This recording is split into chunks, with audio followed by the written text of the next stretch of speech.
Hello everybody, welcome back once again. I've got one last Suikoden 2 HD Remaster video. This is going to be a character breakdown. I'm going to talk a bit about all of the different characters and who I think are kind of useful and who aren't. Anyways, I'm really close to the end of the game here, basically right before Rock Axe, and so Nanami is stuck in my party here, but let's talk about Ryu, the obvious hero. There's not much to say about him. You have to take him. There actually isn't a single part in the game where you don't have him. But he is very, very good. Best, in my opinion, best healer of the game because of his bright shield rune. That thing is just completely overpowered. I actually talked about this a little bit in my walkthrough, but I think the bright shield rune is actually just too strong in this game. They probably should have removed the fact that it not only heals, but it also restores your status effects, or removes negative status effects, I should say. But hey, that's the way it is, and maybe it's okay for the hero's rune to be overpowered. But anyways, he gets his first open rune slot, which is going to be the left-hand rune at level 25, and then his head rune slot opens up at 40. I like to go with the double jab and the fury. That's generally, I should say, if I only have 2 available rune slots, I go double jab fury. You know, if you've got 3 open slots, like Killy or something like that, you can add the killer rune in there, which I definitely recommend. I think that combination of 3 runes is insane. Those double jabs are amazing. Also, I like to use the knockdown rune mostly on weapons. 30% of the time, that is going to put a character off balance, or knock them down, I should say. And that just means that they can't act during their turn, which is really, really powerful and a really great way to prevent damage. And I really like to do that too, because I don't like to carry a whole lot of healing items around with me, and I usually don't do much healing unless it's a boss fight. So that is how I like to equip him. As far as armor, I probably won't go over that too much. Just kind of, you know, whatever you have available, although I think I ended up going with the wing boots basically the entire time, at least 2 of them, right? Really, yeah, almost the entire game. Early on, I grabbed a couple of those from, I forget the name of that village, shoot, sorry. It's Ryu and Nanami's village, so. Anyways, let's talk Nanami next. Normally I would do this kind of alphabetically, but because she's stuck in my party, I'm just going to go over her right now. Nanami is also very, very good. I basically have her with me the entire game as well. There is a very, very brief amount of time that you lose her towards the end of the game, but she is solid the entire game, and mostly I've got her set up as a physical damage-oriented character. Now, her attack, you can see here, isn't that great, or isn't as good, certainly, as the heroes. But her stats are pretty okay. I mean, especially her speed there. You can see her speed's crazy good. Defense is pretty good as well. But I've got her equipped with a double jab rune. That left hand, though, there's a killer rune there right now, but she should have had a fury rune as well. I just never got around to swapping that around. And then same with Ryu there, I like to use the knockdown rune. These 2 have a unite attack that I used frequently throughout the game. Unfortunately, it does put Nanami off balance, and so one of the things that you could do is actually, in probably if I was going to do it that way, I would actually remove the double jab rune and put on a balance rune on her, and then use a fury rune as well. That would just make it so that Ryu and Nanami could use their unite basically every single turn. Now, the catch with that, though, is a lot of times, especially during boss battles, Ryu needs to heal. And so having Nanami off balance is actually okay.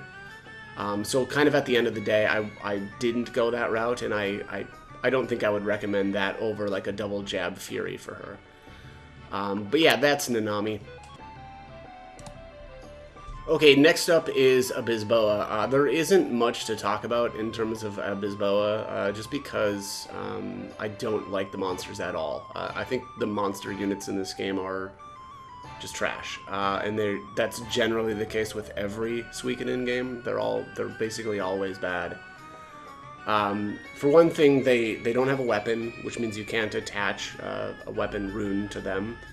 Also, Abysboa is one of, I guess technically 4 monsters that you can use the listening crystal on. It's actually okay if you use it on Abysboa, because Abysboa is actually considered a star in this game. So it's Feather, Siegfried, Abysboa. Those are the 3 monster units that are stars that you can use the listening crystal with. Relodia is the other, like, adult octopus that you can't use the listening crystal on. Otherwise, you can't get the good ending, because Relodia doesn't or isn't counted as a star. That's not that important in terms of, like, character breakdowns, but I think that again, the monsters are pretty bad. Relodia, though, along with Abysboa, has a unite attack. Generally, I don't even know that I've used it lately. Oops, and I didn't mean to do that. Let me just find him again here. There he is. Also, so I should say, because I don't use a listening crystal, I used a mod in order to get Abysboa into my party. And same with Relodia, and I think their child, I can't remember its name, but it's not good either. But anyways, like I said, they've got a unite attack. The blue drop rune, I didn't even use that. Again, mostly because I don't find that these guys are even worthwhile. But anyways, all right, so let's move on. I think I've gone over Abysboa and its uselessness long enough. Here next is Amada. Let me just check here. Amada only has 1 rune slot, which is why I think Amada is actually pretty terrible. In terms of stats, I don't even know. I just don't think that this guy's worth using. He's a medium range character. Yeah, there just isn't that much to talk about here. I just think that anybody really with only 1 rune slot is not going to be good. Runes are play a huge role in how strong or potentially strong a character is. Also, Amada has Ds when it comes to his rune affinity. I haven't talked about rune affinity yet because it hasn't really been that relevant, but rune affinity plays a big role in the game. And certain characters are just good with certain runes and some are not. And unfortunately, Amada has a D in everything, which means Amada's going to do 20% less damage than, like, baseline. I guess maybe the good thing, though, is he doesn't have an E, which means that when using those runes, it can actually backfire. But D's across the board for him. Moving on, though, to Anita. Anita is amazing. You can see here Anita actually gets 2 rune slots. And she's one of the unique ones where she's got a really, really good rune. Which means that generally I like to go with a Fury rune for her. That's just going to increase her damage. So the Falcon rune is basically always worth using. And you can use that actually every turn as well, right? So not every character can use their rune, all the time. But Anita is one of them. She also can use a shield, which is huge. So Anita, and I can't actually speak about Anita without talking about Valeria. Basically, these two are, they're very, very similar. Let me just pull her up here too. Again, I just think that you can't talk about one without talking about the other. These two basically ended up in my party the entire game. And of course I can't find her. I wish that they would have sorted this alphabetically. This is just annoying. I actually thought that she was towards the front. There she is. Jesus. Anyway, so they both have a Falcon rune. and so I should also say these two have a really, really good Unite attack. It's called like the Rivals attack, and it does a ton of damage. It will unfortunately put Valeria off balance though, which is why I've got the balance rune on her. But you can also see these two basically have the same equipment, or very similar equipment setups. Their weapons have the same power as well. And then I like to do a knockdown rune on them. So most of the time, when I'm playing the game, just in general, I like to use the auto battle. And the nice thing about that, right, is obviously it's just you just don't have to do much, right? You just hit auto battle and you're done. And that's kind of one of the reasons why the knockdown runes are so good. Is, you know, they'll prevent a lot of damage, and so I definitely recommend putting that on. But you know, one of the other things that you can do with Valeria is, if you're not planning, especially if you're not planning on using Anita as well, is actually put a Fury rune on her instead of that balance rune, because just spamming the Falcon rune every turn is a really good. I mean, it's still going to be good damage, but she's never going to be put off balance. So then you wouldn't need the balance rune. You could just get a little bit of extra damage out of that Fury rune, but. I do think that these two just make a phenomenal team, and again, like I said, I had them with me pretty much the entire time when they were available. That said, though, the only downside here also is with Valeria, in that if you choose Valeria, you can't choose Kasumi when you go to make your trip to Gregminster, right? You have to choose one or the other, unless you've done like I've done and modded the game, in which case you can get both of them. Kasumi is not very good, though, in my opinion. I think that definitely of these two characters, Valeria is significantly better. Not only for combat effectiveness, but also in the war battles. Valeria is a cavalry unit, whereas Kasumi is not, and I definitely favor the cavalry just for getting them around. Last thing, though, that I should talk about with Anita is in terms of rune affinities. Now, if you want to put some sort of caster rune on her, that's okay. And you can see here at level 56, she's got one level 4 spell. She's not great, but she's okay. I just think that Anita is definitely more useful doing physical damage. But again, if you do decide to put a rune on her, she does have a B affinity for lightning damage, which means she's going to do 20% more lightning damage than base. So, you know, and then the rest of her stuff are C's and D's, but definitely a character that can utilize a lightning rune pretty good, and I would say that of all of the runes, the lightning are the best. Okay, next up, let's talk about Ada. Ada is okay. Honestly, I don't really use her that much. So she gets her, or she's got a Great Hawk rune on her automatically, and then she'll get her next rune slot, which will be her left hand, it looks like here, at level 42. She also has a Unite attack with a couple of the other archers in the game. I think it's Stallion and, let me just see here, yeah, Stallion and Kinnison. And that's 0.5 damage to all enemies. Now, I don't think that, I mean, for sure, Stallion is not good at all in this game. And he wasn't good in Suikoden 1 either.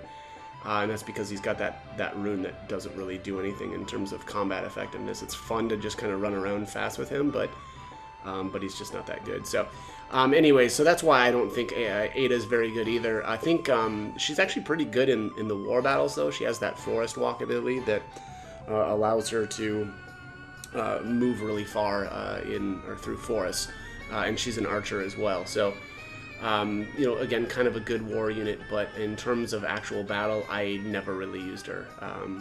I just don't think that, yeah, I don't think she's good enough to use. But anyways, next up is Bado. This guy is actually kind of interesting if you're going to use monster units. Now, I don't really do that, but because I think the monster units are pretty trash, but if you are going to use them, you might as well use this guy. So for one thing, let me just see here, runes, Bado. He's got this howling rune that says monster allies become anger. Wow. Alright. It's a weird way to put that, but anyways, you can make your monster units angry, which is going to increase their damage. He also does have one more rune slot that actually is open right away. So right when you get him, he'll have that open rune slot. So I don't know, probably maybe a Fury rune for him. Other than that, maybe let me check his rune affinity. You could maybe do something. He's D's across the board, so not very good. But you could do maybe like a water rune too to make him a healer, right? And just make sure that your monster units are doing all the damage. One other thing though with him is that he does have a bunch of unites though with the monsters, so that can be kind of good. And I want to say that that will also anger them. Let me just see here. I think it's called the Beast. Yeah, it's the Beastmaster attack. So it's Bedeau and then Abisboa, Relodia, Siegfried, or Feather. And it says 1.5 damage to one enemy monster becomes angry. So again, that's another way to get that angered status onto your monsters is by just doing the Beast Lord attack. So again, if you are going to use monsters, I do think that Bedeau is a good one to have with you. Next up is Bob. Bob, I don't know. I actually liked Bob more some of the other times that I play the game, but I just don't actually think Bob is that great. The problem with him is that he's got this Rabid Fang rune, and it says power up one time only. So basically you use it once in battle, and then it kind of like ups his stats. But the problem is just by using it doesn't actually do any damage by itself. So you've got one turn where he's basically just transforming, right? And then he can start to do damage after that. And I just don't think that that's good enough, right? Like it probably needed to do damage on that turn to kind of make Bob worthwhile. He does get one more rune slot at 42. And I think that once that does unlock, I think it's probably best to just put a Fury rune on him. And so, he'll be able to do, even more damage. But I just don't think that Bob is very good. As far as his rune affinity, he does have a B in Darkness, which I don't think that the Darkness rune is even very good anyway. So I would definitely not put any sort of rune on him anyway. And then he does have a Unite attack for sure with, I want to say it's Bolgan. Let me just find this here. I think, yeah, it's Bob and Bolgan. Oh, I thought... Yeah, they're missing Sierra in here. So it's actually Sierra, Bob, and Bolgan, and it says 4 times damage to one enemy, deals half of maximum HP damage to Bob and Bolgan. Sierra's HP is recovered by the amount of the damage. It's not very good. That's a ton of damage. But reducing Bob and Bolgan's HP by half that's a no-go. It's kind of cool, like thematically, but I think in practice it's really bad. So next up is Bolgan. He's got the Fire Breath rune. I don't think that does that much damage. Let me just see here. Oops, runes, Bolgan. 2 times damage. Oh yeah, it's because you lose balance. Bolgan never gets another rune either, so there's no way to kind of deal with that, right? Like, some other characters could throw a balance rune on, and then they would be alright, but unfortunately you just can't do that with Bolgan there. So I'll be honest, I never really use Bolgan, aside from the short period in the game, at the beginning of the game, where you're kind of forced to have him with you. Bolgan also is a part of, actually though, a few Unite attacks. One obvious one being the circus attack, which is Rena, Bolgan, and Ellie. It says double damage to one enemy, Bolgan becomes unbalanced. So, you can use it every other turn. And that kind of seems like Bolgan's theme, right, as he becomes unbalanced after almost everything. But Bolgan is actually a part of even one more Unite attack, again, aside from the Serpent attack, which I don't think is very good. But he's also a part of the Flash attack, which is Bolgan, Gentetsu, and Long Chan Chan, which says 1.5 times damage to all enemies, 0.5 damage to allies other than themselves. So they're gonna deal damage to your allies, and then 1.5 damage to enemies. I don't think that that's worth using either. I think there's just so many better attacks in the game. So just overall, I would say Bolgan is also not very good. Okay, next up is Camus. Camus is actually pretty good. Camus has actually a few Unite attacks. Actually, I'll go over those in a second. But Camus obviously starts with the Rage Rune equipped, and that is that's permanently equipped though, unfortunately, meaning we can't rob it from him and give it to somebody else. And then he does get another rune slot that unlocks at 47. Now, I don't think that he's not anywhere near as good as like Flick as far as a frontline caster, but he can fit the bill, and he certainly has an okay rune for it. I think the Thunder rune is better than the Rage rune, but Rage rune can still do a bit of damage. As far as his Unite attack, so he's got a Unite attack with Miklatov, which is actually very, very good. Well, it's fairly good. 2.0 times damage to one enemy, but there's a 30% chance of Miklatov and Camus becoming unbalanced. So, if you want to spam that, you could throw a balance rune on those two and basically just use it every single turn. I don't know that that's the route that I would go, but that's actually a pretty good option, right?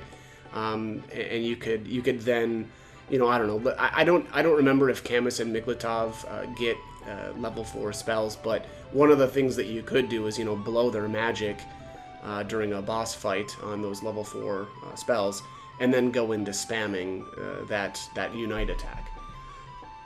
So that's one option.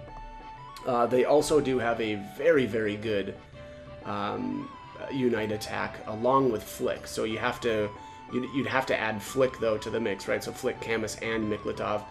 And that's going to do 1.5 damage to one enemy, and with a 25% chance of instant death. Now, that's not going to work on bosses, which is where I think that most of the Unites are very, very useful, but it is still pretty cool. And then also, though, there's an item, and a lot of the Unite attacks work in this way, where there's an item that kind of increases the potency of it, and that's the Invincible Smile, which says it raises damage to 2.0, basically 2 times, right? And then raises that chance of instant death to 40%. So, again, if you are going to use those 3 together, that item really, really helps. Next up is Chaco. Chaco is amazing in this game. Chaco is one of very few characters that can get 3 rune slots. He starts with 1 open slot and then gets his basically his left hand, and then his right hand becomes opened at 45, and then his helmet or head slot unlocks at 55. So, in my opinion, Fury, Killer, and Double Jab for his runes make him just basically a physical powerhouse, and I don't think you'll be sorry with that. He also does have a Unite attack with Sid, which is the Winger attack. It says 1.5 times damage to one enemy, and then a 30% chance to poison. Now, the catch though with Chaco and the Unite attacks is I don't think they're worth it. I think that, and especially because Sid is the other part of that Unite, both of those two, Sid and Chaco, have 3 rune slots. And so with the right, rune setup, they're going to be doing way more damage without using their Unites. So that is how I would, basically I just wouldn't use their Unite. It is pretty good, but not good enough that it's going to merit using. Let me just check his rune affinity quick. E with Darkness, C, actually I'm seeing a lot of C's and D's. His Resurrection rune, he's got a B with that, which is kind of interesting, but I think because, again, he's very much more a physical-oriented character, I would go full physical, don't worry about casting anything with him, and load him up with good runes. Chuchura is Rulodia and Abisboa's spawn, basically. I don't think Chichura is any good. As far as rune affinity, it's got a D with water, and it can't equip anything else. So I just don't think, and again, because it's a monster unit, it's just not worth using. And then that brings us to Clive. Clive is not good as a caster. He's basically got Ds across the board.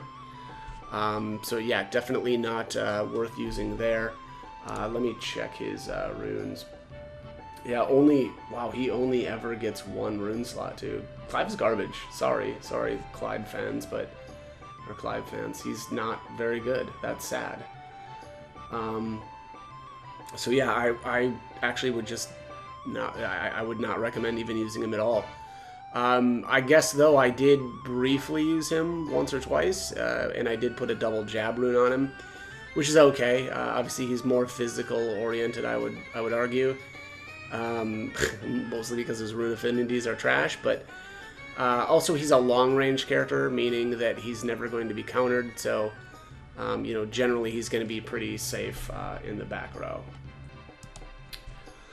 Okay, next up is Ellie. Ellie is a fairly good caster in the game. Unfortunately, though, she is only able to get 2 runes. But that said, you really, for the casters, like the pure casters, I would argue you really only need 2 anyway.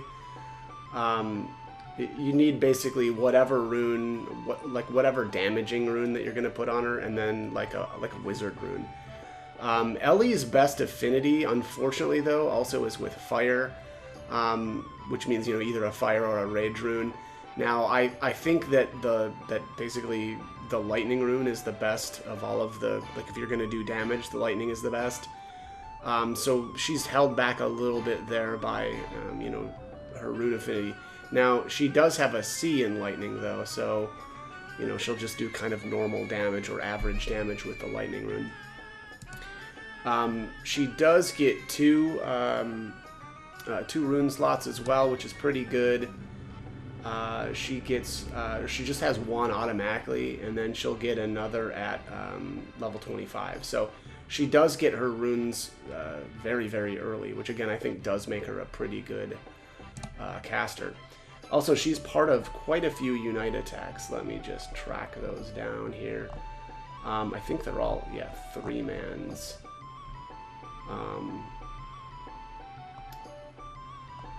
Yeah, no dual unites.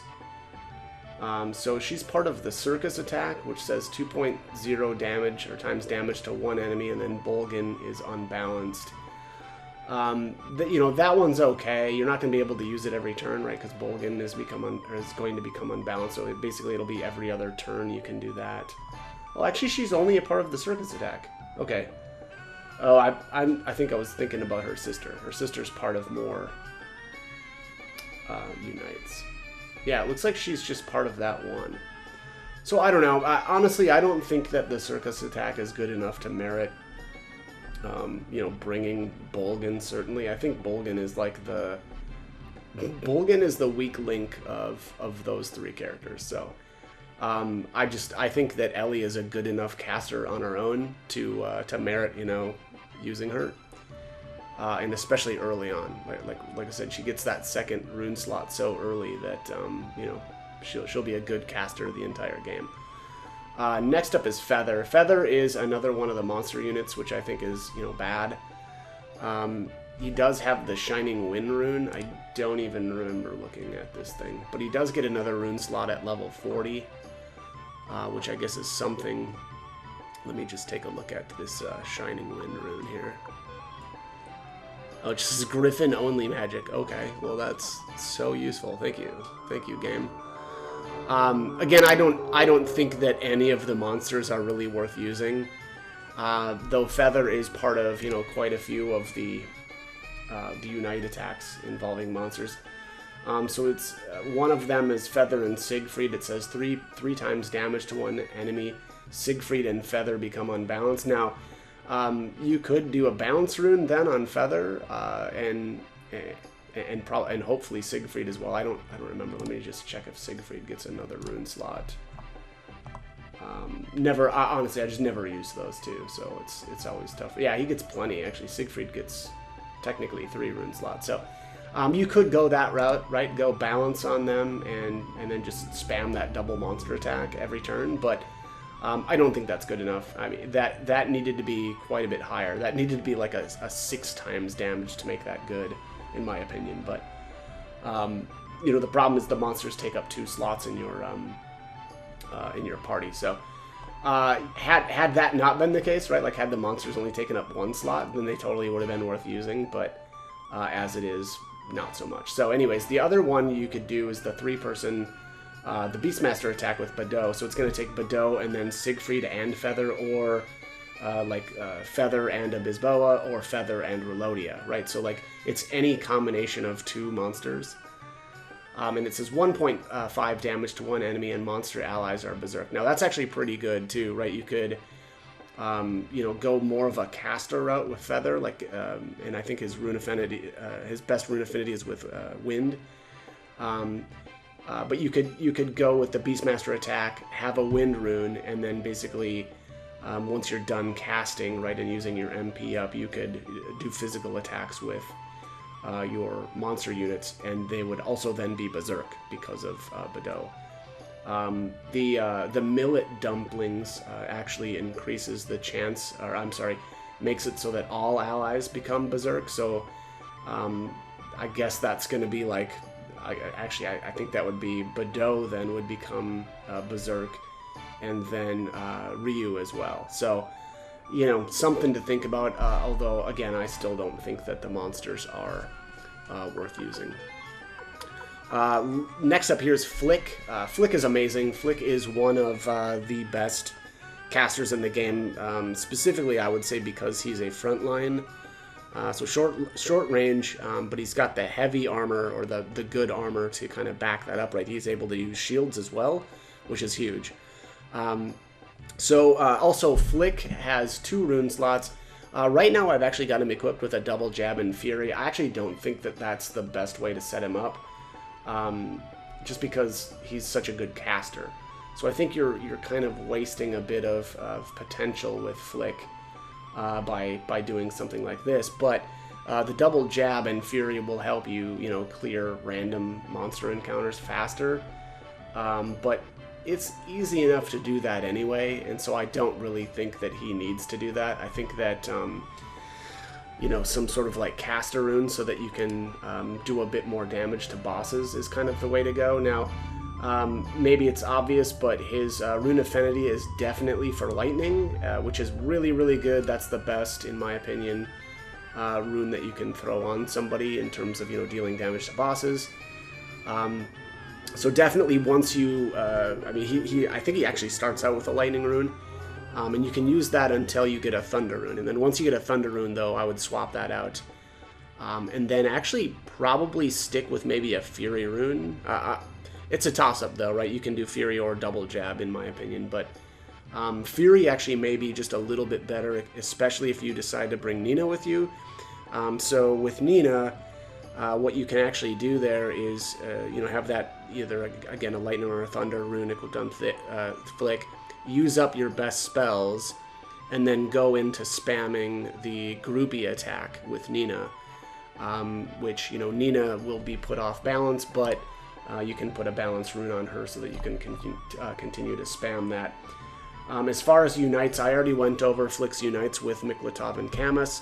That's a okay unite. I don't love that. Actually, usually don't like the unites with 3 characters, because that just takes up, you know, so many of your resources on one attack. But the one with Flick and Nina can be pretty good, actually really, really good. Again, especially if you've got Flick with a Fury rune. Again, that's how I would set up Flick, actually, is Fury, Thunder, basically cast his spells, right? Really, especially that level 4 spell.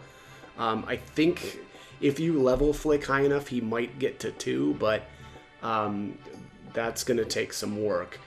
But anyways, so the groupie attack is 2.5 damage, or 2.5 times damage to 1 enemy, and Nina becomes unbalanced. And then a 20% chance of Nina becoming toasty. I think that's a great ability once Flick has used up his magic. And again, like I said there, you can put a balance rune on Nina so that you can spam that every single turn. And that's definitely a high recommendation for me. I think that that attack is very, very good. Okay, next up is Freed. Freed is actually forced into your party for a bit of the game. And so it can be a good idea to, you know, not just completely neglect him.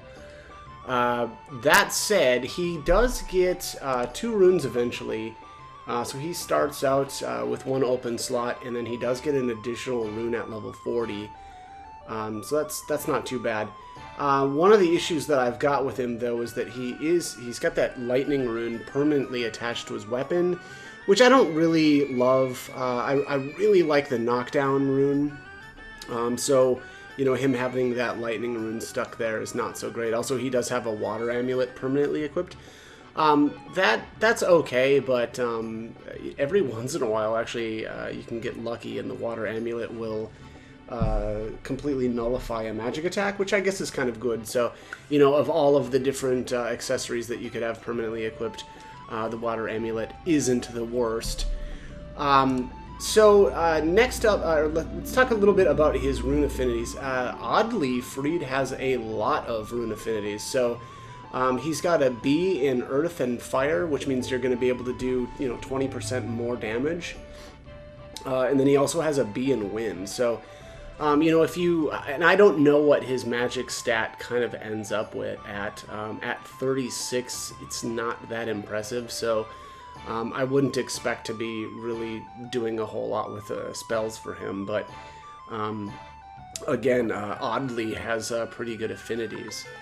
Also, let's see here. He's got a Unite attack with his wife, Yoshino. That says 2 times damage to 1 enemy, but it puts Yoshino unbalanced. Now, I'll have to look again as far as her, you know, rune setups, but obviously you could use a balance rune to counteract that, at which point then you could spam that husband and wife attack every turn. And probably, you know, as usual, a good rune then, especially if you're going to be using Unite attacks, is going to be a Fury rune, right, just to increase damage. Next up is Futch. I don't remember Futch. I should say, I didn't really use Futch much this time around. I don't really think I used him much in Suikoden 1 either. I just think that he's kind of bland. And I don't think that he's got many. He definitely doesn't have any dual, like, 2-person Unite attacks. I'm just trying to see if he's got a. Yeah, he's got one three-man Unite. So it's the Pretty Boy attack, which is Futch, Sasuke, and Luck. It says 1 times damage to all enemies, but participants become unfriendly, and Sasuke and Futch take 20% of the damage dealt. That's just not very good. Any Unite that, you know, is going to damage you is just not that good, right? And then on top of that, it makes the participants unfriendly. Now, you can wear the mole suits, and that's you can get those through the whack-a-mole game. I don't know if these 3 can all use that armor, but that does prevent the unfriendly status. So, kind of up to you there. But again, I just don't really think that Futch is worthwhile, or I should say at least that that Unite attack is very good.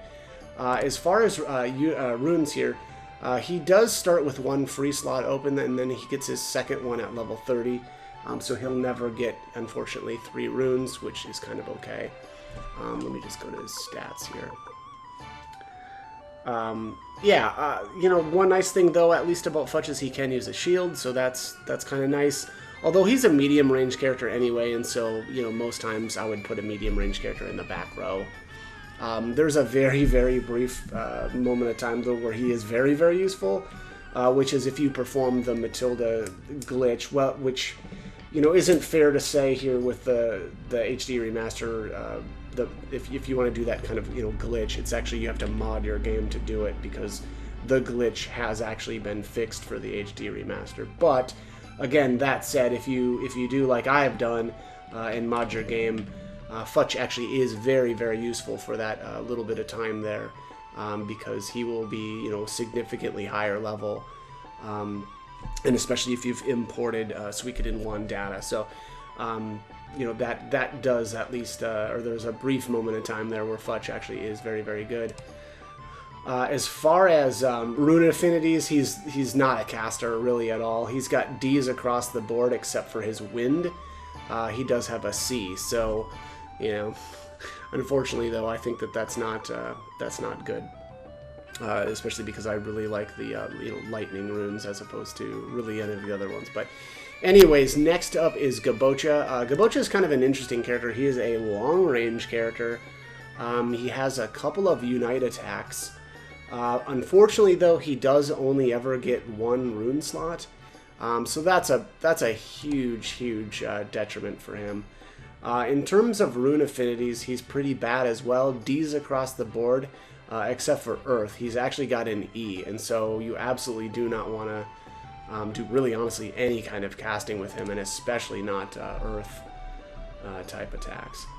But let's talk about his unites. So he does have quite a few with some various different characters. So there's the Bow Wow attack, which is 1.5 times damage to one enemy. That is going to be Shiro. I'm sorry, Shiro and Gabocha, or I'm sorry, yeah, Shiro and Gabocha, or Shiro and Gengen, which whatever. So that's one kind of interesting attack. Like, again, 1.5 times damage to one enemy. That's not that good though. I guess at least, you know, nobody becomes unbalanced, so you don't have any additional like balance rune to you know, to kind of deal with that. But probably the better unite attack though is the Cobalt attack, and that's Gengen and Gabocha. That's 1 times damage to one enemy, but Gabocha becomes unbalanced.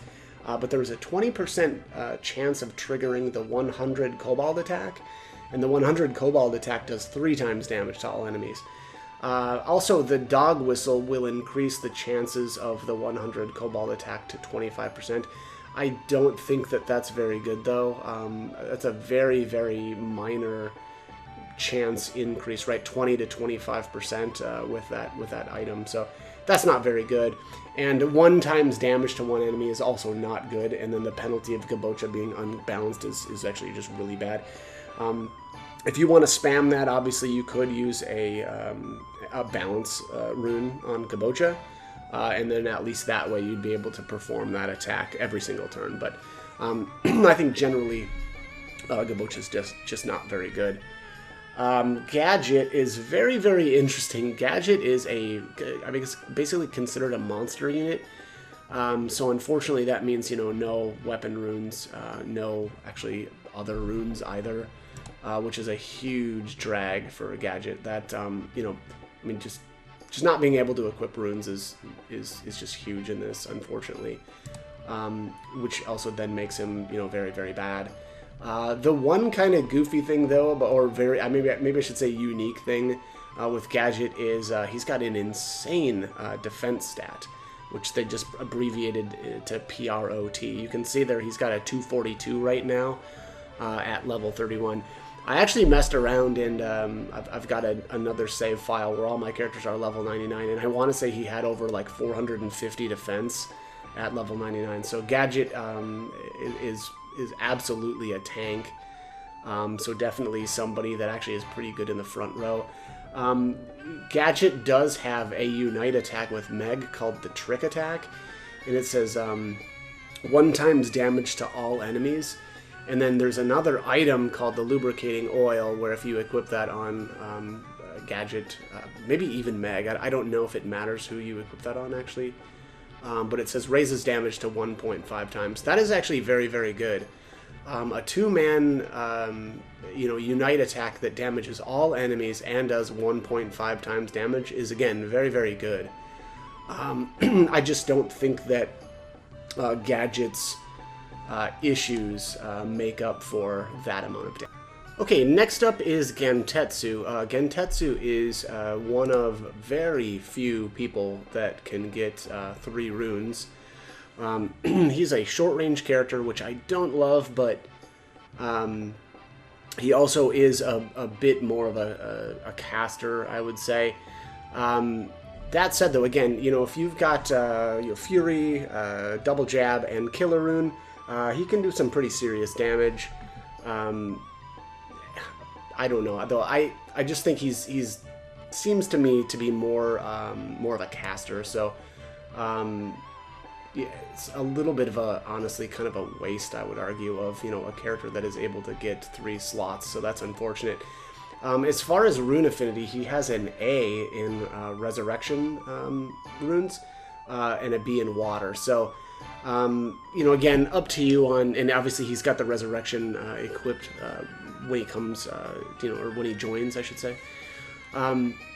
So again, I don't know. I never really use Gentetsu that much, though, to be honest. I just think that he's...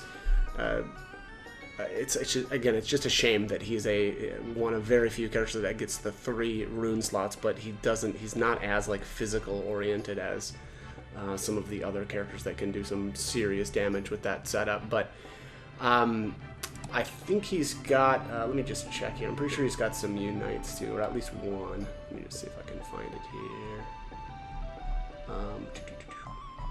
It might be a 3-man.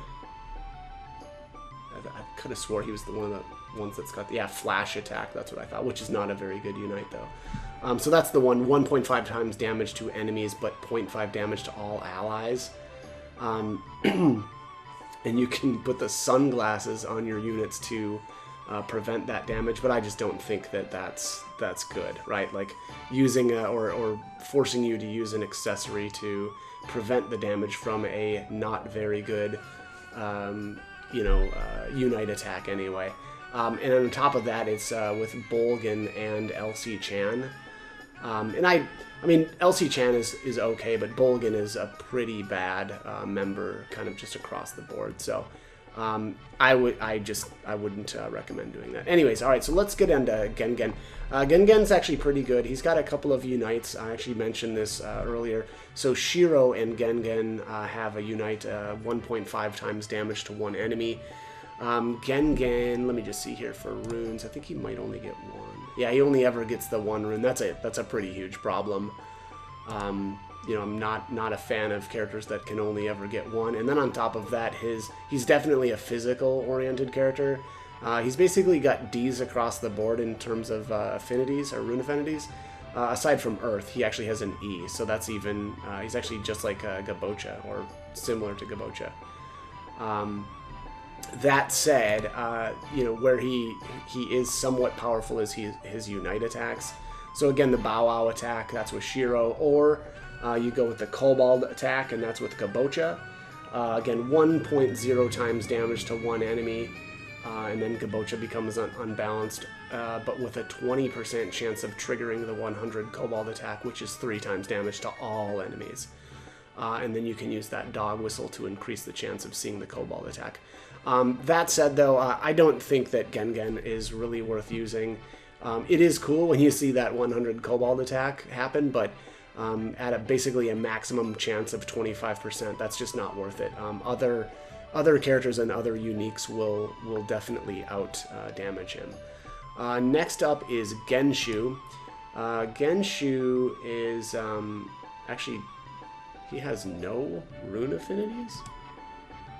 Oh, it's because he's stuck with the Swallow rune. Yeah, so he can't ever equip anything else. Sudden death, 30%, and lose balance. Yeah, this guy's bad. I don't think the sudden death is worthwhile to use, and then on top of that, him losing balance on top of that, and then not being able to use another rune to prevent that is a no-go for me. So definitely don't recommend using him. Let me just check if he's got a... yeah, he's got the Swordsman attack, which is a unite attack with Shin. 0.5 damage to all enemies, but a 20% chance of instant death. That's kind of interesting, but I don't think Genshu is good enough to merit, you know, bringing along with only that rune, which is really, really bad. George Prime is the next one here. I don't really like George either. He only ever gets 1 rune slot. And he is not a caster at all. He has basically no rune affinity at all. Aside from Earth, he's got a D. So that is not good at all. The one thing I will say, though, is especially if you've loaded... actually, I don't know if it... he started at level 59 for me, which I think... God, I can't remember. Is he one of the Suikoden 1 characters? He might be. Which might be why he's such a high level. I just can't remember. I don't remember him being in Suikoden 1. Anyways. Yeah, and he's also not a part of any Unite attacks. I would just skip George. He's a great war unit, though. When he does... like, I want to say he's got cavalry, and then his basically his attack stat is really high, and his defense stat is okay. So again, very, very good unit in war battles, but not much else. Okay, yeah, so actually George, I was just looking again. George is not in Suikoden 1 at all. So George just joins at a pretty high level. Let me just see here, George. Yeah, heroes level plus 10. That's why he was actually so high in terms of levels for me. Anyways, let's get going on Gijimu. I don't really like Gijimu that much. He only ever gets one rune slot. And then on top of that, in terms of unites, he does have one unite with his brother Koyu and sister Lo Wen. It says 1.5 damage to one enemy, and then a 30% chance of knockdown. But if you've got the Cup of Promise item equipped, it raises the damage to 2 times. That's just not good enough, in my opinion, for a 3-person unite. You know, that just really gets outclassed by some of the other characters. I guess one nice thing is, you know, nobody becomes unbalanced, and then there is the 30% chance of knockdown. But again, I just don't think that that's good enough. Yeah, it needed to be more damage. And then as far as casters, see, this guy is not a caster at all. He's basically D's across the board and can't even equip a water rune. So that's Gijimu. Hayo is very, very good. He is the cook of the castle. Hayo actually ends up getting 3 rune slots, which makes him, you know, a total monster. Unfortunately, though, he only starts with 1 rune slot. He gets his second one at 40, and then he gets the third one at 65. So that's a really tough. It's going to take a lot of effort to get him there, right, to that 3rd rune slot. But when you do, of course, you want to do like double jab, Fury, and the killer rune.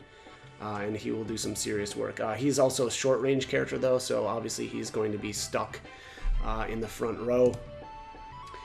In terms of rune affinities, he does have a couple of C's. Unfortunately, though, he does have a D with lightning, which is, I would argue, one of the best runes, rune types. So, excuse me, I don't think Hayo is good as a caster at all. He's definitely more of a physical character. Next up is Hannah. I actually like Hannah, but she's honestly not very good. Hannah is, for a very brief time, early on, I used her a bit. She does have, she starts with 1 rune slot open, and she never gets any more. So that's probably the one thing that holds her back the most. But again, you do get her early on, so there was a brief time there where I used her a little bit. She is not a caster at all. She's got D's across the board, and then no rune affinity with water at all. Excuse me.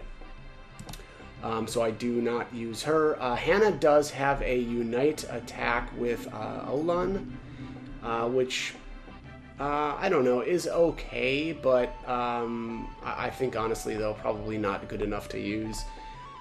Certainly, excuse me, a little bit later on, once Olan unlocks her 2nd rune slot, because I just think she's better doing other things. But so it's called the Tackle Attack. It does 0.7 times damage to all enemies, which is cool, right? It hits everything. Not great damage, though. And then on top of that, though, Hannah and Olan are both unbalanced. So that is what makes it really, really bad, in my opinion. Both of those two, you know, or only being able to use that every other turn is an issue, and then the damage is not that great. So, honestly, though, if you're using that, it's most likely going to be on random encounters. And so that's probably actually fine if you actually are going to use that, but I just unfortunately think that Hannah really gets outclassed very, very quickly. Especially like, you know, mid-game or later, she's pretty much not usable. So next up, and I actually can't put him in my party right now. I think he's off doing some war stuff or something, is Hauser. You get Hauser towards the end of the game. As far as a you know, like a battle unit, he's not very good. He does have a pretty decent war unit though, which is where he, I mean, that's the only place in my opinion he really is useful. With only having one rune slot, that is probably his biggest issue. And then on top of that, though, he's actually very similar to Hannah in that he has Ds across the board for rune affinities, and then no affinity whatsoever with water, so it looks like you can't even equip one. And then he doesn't have any unites either, so Hauser is honestly, in terms of battle, kind of a dud. Okay, next up is Hicks. I actually don't think Hicks is very good.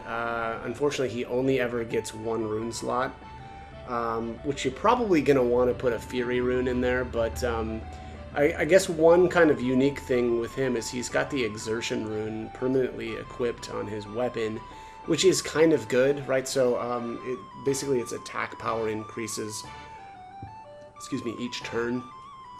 And then it caps out at, like, I don't know if it was 3 or 4 turns, something like that. But that's kind of cool, but unfortunately I just don't think that Hicks is good enough to merit a slot.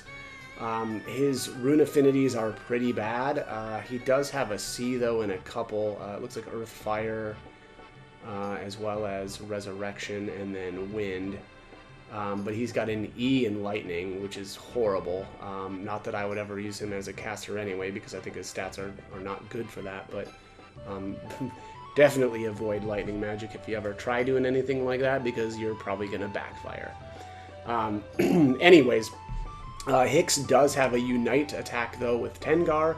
It says 2 times damage to one enemy and Hicks takes damage. That's actually not too bad. I don't love that Hicks takes a little bit of damage, but 2 times damage for a 2-person Unite is pretty good, and neither of the two end up off balance. So that's not horrible, especially if you're using Tengar, right? And then obviously I guess the idea would be use Tengar until you've run out of like good magic slots, or you know, like you've used up your level 4 magic slots on a boss encounter, for instance, and then you can go into spamming the warrior attack. Next up is Hoy. Hoy is also not that great. He's kind of interesting, though. He's got pretty bad rune affinities. He does have a C with Earth and then a C with Resurrection, as well as Wind, but I don't think he makes a good caster anyway. He does get 2 rune slots. Unfortunately, though, his second slot, because he starts out with 1, his second slot is his head slot, and that doesn't unlock, though, until level 80. So, you know, most people I think are probably not going to grind up to level 80. So, you know, they're most likely not ever going to see that second slot. But, you know, if you do, I think a double jab in Fury is probably pretty good. And then he does have a Unite attack with the hero. Let me just find that again. Yeah, the copycat attack, 1 times damage to one enemy. That's also not very good, right? That's very, very low damage for a 2-person Unite. And to only have that actually hit one enemy is not very good. Humphrey. Humphrey is kind of a beast, especially when you first get him. And especially if you take advantage of the Matilda glitch, or if you're playing the HD Remaster, if you've modded your game to get into Matilda early. Humphrey will basically carry you. The problem, though, with Humphrey is that I think he only ever gets 1 slot. Let me just check here. Humphrey. Yeah, only ever gets the 1 rune slot, which is not good. Obviously, I've got a Fury rune there, which is probably as good as you're going to get. Either that or a double jab would be okay as well. The one good thing Humphrey does have going for him is if you played Suikoden 1, some of his armor, or I should say one piece of his armor, the Windspun armor, carries over, and then his weapon level will be a 9. I mean, now, if you're getting Humphrey in the legit way, like when you're supposed to, a level 9 weapon doesn't, that's nothing special. But again, if you glitch your way into Matilda, he's actually gonna carry you for his little side quest there with Futch. But bad rune affinities, D's. So I think not very good. And then on top of that, he has no unites with anybody. So my opinion is, after that, the little portion there with the side quest there with Futch, I don't ever use Humphrey again. Next up is actually Joey. So I can't show you Joey's stats right now because he's because of the specific spot that I'm at in the game. Joey actually is very, very good, though. He gets, obviously his first slot unlocks at, I think, level 5, and then his second slot, rune slot that is, unlocks at 15, and then his last one at 30. So before you even get the Black Sword rune, he is one of actually, he may be literally he's the only character at that point in the game that is going to have 3 open rune slots. So you can do the Fury, double jab, and killer right there, as long as you've kind of prepared and got some of those double jabs early. But soon enough he does get the Black Sword rune, which is really good. It's one of the best runes in the game. At which point he'll lose his middle slot there, which I guess is, which hand is that? That is the right hand. But that's okay, and definitely worth losing that slot. And at that point, I think I go Fury, double jab with him, and drop the killer rune. But Joey is amazing. He's got a really good unite attack with the hero as well. It's 1.0 damage to all enemies. So basically, anytime when you're rolling around with Joey, it's almost in every case it's worthwhile to just use his unite attack with the hero. Because it's just so good. As far as his rune affinities, I don't think it really matters that much, just because he's going to have that Black Sword rune, and you're not going to want to have really another rune, because that's good enough to merit not having anything else, and then just setting him up for doing physical damage after that. Again, double jab and Fury are really good for him. And he does have an A with that with darkness, which is the dark, or the sword, or is it the Black Sword rune? Let me see here. I can never remember the name of that. Joey. Yeah, Black Sword rune. So okay, next up is Khan. Khan is very good. He's again one of the few characters that can actually get 3 rune slots. Unfortunately, though, the thing that I don't really like about Khan is that he has the Magic Drain rune permanently equipped to his weapon. And if you're going to go with the more physical-oriented Fury, double jab, killer rune, that Magic Drain rune isn't going to do any good for you. And it would be better if you could put a knockdown rune on him or something else. But that is the only issue I would really say that I've got with Khan. In terms of his, actually, let me go over his rune slot. So, obviously, he starts out with the Resurrection rune equipped, and then his next slot opens up at 28, and then his final rune slot opens at 52. So, fairly early on, he will get, well, that's not fair. It's pretty much the end of the game. He'll get his final rune slot there, but in terms of rune affinity, let me just see here. Khan is not very good at anything except Resurrection. To be fair, he's got C's basically across the board, so not the worst certainly, but he's just going to do kind of average damage with any other rune that you've got on him. But again, does excel there at the Resurrection type runes, so pretty good there. Unfortunately, though, Khan also has no unite attacks, which actually is kind of okay, again, because he's got the 3 runes. You're probably going to want to, or what I would do anyway, is just use basic physical attacks and kind of go to town there. Next up is Karen. I actually really like Karen. Unfortunately, Karen doesn't join until the end of the game. She permanently has the Twin Ring rune equipped. Let me just go into her runes here. So it says 2 times damage, may lose balance. Now, Karen does already have her left hand open, and then she'll get an additional rune at level 58. Now, for me, I really like to put a balance rune on her right away so that I can use the twin ring rune every turn. And then at level 58, when she unlocks that last rune slot, I put a fury rune on her. And I basically just spam the twin ring rune every single turn, and it's really, really good. She also is a medium range character, so she can end up, in the back row where she's safe. She actually does have the blue ribbon equipped when you first have her as well. Those are very rare. I think there's maybe only 2 or 3 in the game, and it actually prevents that character that has it equipped from being targeted at all. And I think that's female only. But yeah, I think that she's phenomenal. The only issue that I've got with her is she does have that sleep rune permanently attached to the weapon slot, which I don't think is very...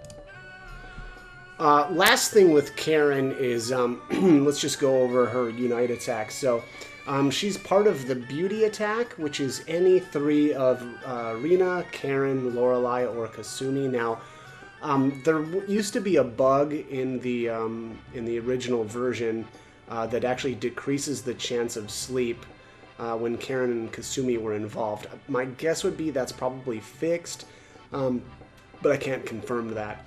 And then the other thing is the sexy wink is an item that you can equip on each of the members that participate in that that will increase reduces the chance by 40 or 50% for 2, and then 50 or 60% for 3. Again, I would assume that that's probably been fixed, but again, I can't confirm. That said, I don't think that's ever a very good, attack. Sleep is a very, very bad status effect in this game, only because it's just so easy to wake things back up once you've put something to sleep. And then she also is a part of the 4-person Unite attack, which is the True Beauty attack, which is Lorelei, Kasumi, Karen, and Rina, all 4 of them. And then again, same damage, 0.25 times damage to all enemies, and then a 70% chance of a sleep. That being increased by the Sexy Wink item. I think that damage is way too low, and the chance of sleep is not, the sleep chance is just not good enough to merit using that. Anyways, let's get moving on to Kasumi. Kasumi is one of 2 recruits that you can possibly get when you go to Gregminster. It's either Valeria or Kasumi. I think that Valeria is the better of the 2. I've got my game modded though, so actually I do have Kasumi as well. Kasumi has the Shrike rune permanently equipped on her head slot, and then she does get 1 more slot at level 50.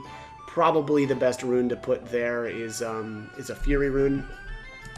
As far as her rune affinities, she's got looks like D's and C's, so she's not a very good caster. I wouldn't bother with that. Now that I see this though, I should have mentioned for Karen, and I apologize, but Karen has a B in Earth and a B in Resurrection magic, so that can be another option for Karen. I don't do that though. I think that she's way better as more of a physical-oriented character. But anyways, back to Kasumi. Kasumi does have a bunch of Unite attacks, so she's got a dual Unite with Mondo. Let me just find that here.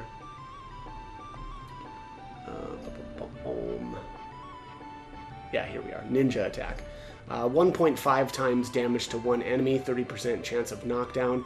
And then with the Secret Writings item, it raises the damage to 2.0. That's pretty good for a double character Unite. Good damage already, and then a 30% chance of knocking down, again, is pretty good. And then she does have the Unite attacks, the Beauty attack again, and I already went over those with Karen, but basically they're not good. 0.25 times damage to all enemies with a chance of sleeping them is just, in my opinion, not worth using. Next up is Killy. Killy is another one of the few characters in the game that is able to get 3 rune slots. He starts with a Fire rune equipped, and then an open slot, and then he does have another slot that opens at level 55. So that's pretty good. Definitely recommend going the double jab, killer, and fury runes for him. I wouldn't bother with casting, although he does make an amazing caster. He's got an A with darkness, a B with earth, A with fire and lightning, B with resurrection, C with water, and then B with wind. So Killy is just kind of a good all-arounder. You can kind of really do whatever you want with him, but I definitely do recommend doing the Fury Double Jab Killer. Okay, next up is Kinnison. Kinnison is actually one of the very, very early recruits in the game, and I did use him very, very briefly, but he quickly lost his spot to somebody else. Kinnison is just, I don't know, not that great in my opinion. He only ever gets 2 runes, which is not the worst. I mean, at least he gets 2. He has 1 open slot right away, and then his second slot opens at 35.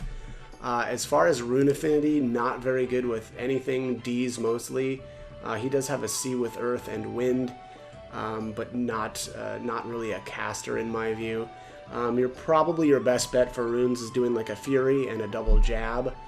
And then he does have a couple of unites, so you can use any 2 of Kinnison and Ada or Kinnison and Stallion, and that's going to do 0.5 times damage to all enemies.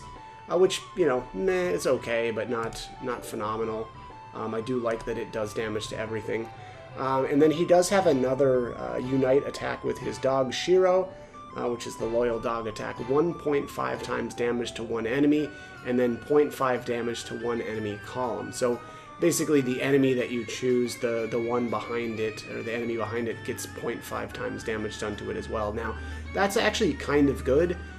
Because it's kind of a total of 2.0 damage, but the fact that it's not focused isn't that great.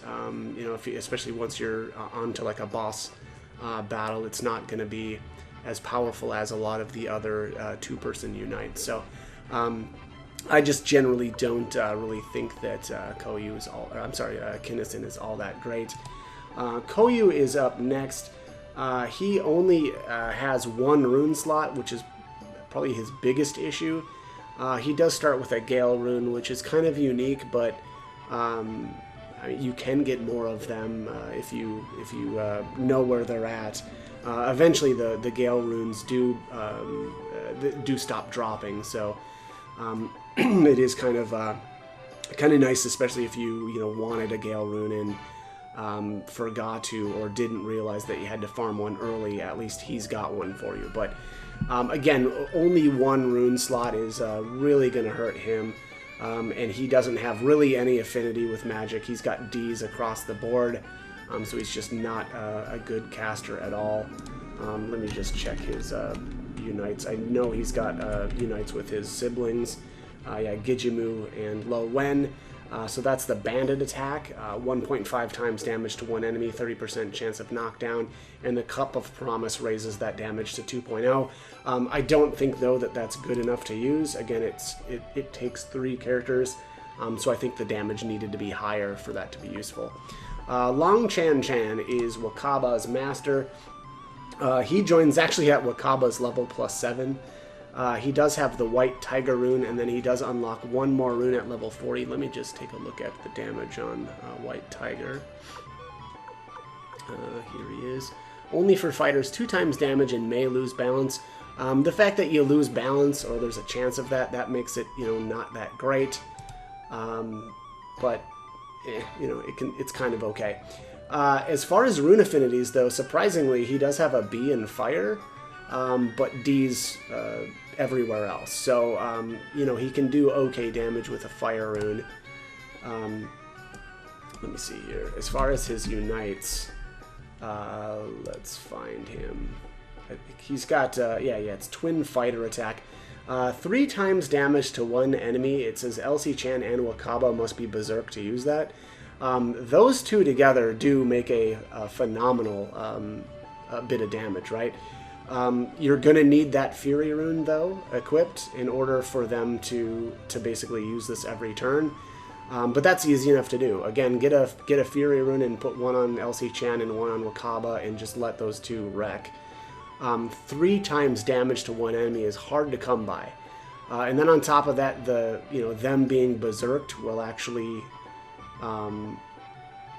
make it even more damaging. I guess that's berserk. Is that anger? I mean, they call it anger in the remaster, but again, yeah, I think that these two make those two make a really good combo, and definitely. I mean, they're in the top, right? There's very few combos of characters that can do that kind of damage. The LC Chan is also part of one more Unite attack, which I don't think is good. That's the Flash attack. I've been over that already. Bolgan, Gentetsu, and LC Chan together. 1.5 times damage to all enemies, but 0.5 times damage to all allies. You can prevent that damage by equipping sunglasses, but I just don't think that's good. If you're going to bring LC Chan anywhere with you, make sure that Wakaba is along for the ride and just wreck stuff with their that combo or the Unite attack. Next up is Lo Wen. Let me just get back to her here. I've never used Lo Wen really for anything. Unfortunately, she's a similar character that as others, which she's only got 1 rune slot. She comes equipped with a water rune, but the whole 1 rune thing is really, really bad. That's just tough to justify using. As far as rune affinities, she's pretty bad across the board, mostly D's, although she's got a C in fire and earth. But again, I think that the 1 rune is really what holds her back. She is a good war unit, though. She's got the melee, whatever bonus, and so she'll do whatever unit that you put in her with her will do more damage, typically to archers and magicians. So other than that, I think that Lo Wen is not very good. She is also, though, part of the bandit attack. That's the one with her siblings, which is Koyu and Gijimu. But unfortunately, I don't think that one's worth using. Again, 1.5 times damage to one enemy with a 30% chance of knockdown. Cup of Promise raising that damage to 2.0. It's just not enough damage for a 3-person Unite. Okay, next up is Lorelei. Lorelei gets 2 runes. She'll start with the Draining Rune equipped, and then she'll also get another rune at level 30. Also has the Thunder Amulet permanently equipped. I don't really love that, but it's not the worst thing ever. Her rune affinities are actually pretty good, with a B in Earth, Fire, and Lightning. So she makes an okay caster, which is probably what I would do with her, honestly. Just because she is a medium range character. Here at level 58, she does have 1 level 4 spell as well already. So that's kind of nice. She does have, or she's got Unite attacks, so she's part of the Beauty attack and the True Beauty attack. But again, I've gone over a bunch of the other characters, so it's Rina, Karen, Lorelei, and Kasumi. So any of those 3 characters can be part of the Beauty attack, or you can add all 4 for the True Beauty attack. But again, I don't think that that attack is worth using. 0.25 times damage to all enemies, and it takes 4 characters. It's just not good, so I would avoid that. Luck is, I think, the best character, the best caster in this entire game. His magic stat is just crazy good. I did take him to level 99 on my other file, and I noticed that he had 4 level 4 spells, which is really, really good. As far as his rune affinity, though, so he's got an A in Darkness and Earth, a B in Fire, Lightning, and Resurrection, and then A's in Water and Wind. So the only thing that really I would give him as a bad mark would be he's only got a B in Lightning, which is my preferred spell school, I guess I would say. So that's kind of a drag. He's only going to get a 20% bonus to Lightning damage, whereas if he had an A there, he'd get 40. But That said, though, he also has, 3 rune slots to take advantage of. I definitely think that a wizard rune is good on him. I actually do have a pale gate rune on him right now, which is okay as well. But I think for the 3rd rune slot, I would still go with a thunder rune just because I like that rune so much. But also he's got that speed ring permanently equipped, which is okay, right? As far as, or if you're going to get stuck with an accessory, that's not the worst one to get stuck with. Also, he does have a Unite, which I think is really bad, which is the Pretty Boy attack, which with Futch and Sasuke. So 1.0 damage to all enemies, but participants become unfriendly, and Sasuke and Futch take 20% of the damage dealt. So not a good Unite. I definitely would not recommend using that. Just use Luck as a pure caster and be happy. Next up here is Maku Maku. He is terrible, as are most of the squirrels. He only has affinity with water, and even then he's only got an E, so there's a chance that you're going to backfire, which makes it so that I don't think it's even usable. Maku Maku has a Unite attack with the rest of the squirrels, and you have to have all 5 of them. 90% chance of instant death to one enemy, 3% chance of instant death against one enemy that's immune to instant death. So technically you can kill bosses with that ability, but I don't think it's good enough to merit using. I just think that all of the squirrels are just not good enough. Mazus is probably the game's 2nd best caster, right behind Luck. I will give him the slight edge, though, on Luck in terms of rune affinities, because he does have an A in Lightning, Fire, and Resurrection. He's got Bs on everything else, which actually is really good. One of the issues, though, also is that he is stuck with that blue gate rune on his head rune slot, which I don't love, but it's not the worst thing ever. And then he does have that Thunder rune equipped permanently as well. So the Blue Gate and Thunder are permanently equipped. And then his Fire rune there, you can actually take that off. And I would recommend putting a Wizard rune there. And that would be pretty good. And then he also is permanently equipped with a Robe of Mist, which, or I guess they call it the Fog Robe in this version of the game. Let me just see here, Mazus. Defense 47, repel magic 10%, and then water resistance. So, like, honestly, that's not that bad of a armor to have equipped. I like the Dream Robe a little bit better, but Mazus will do just fine without that. And you can see here at, what is he, level 58? 56. He already has 2 level 4 magic spells that he can use.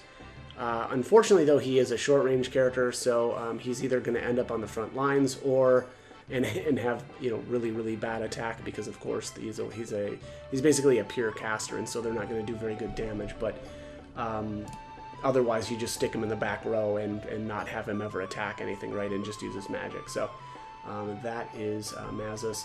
I don't think he's part of any Unites. Let me just see here.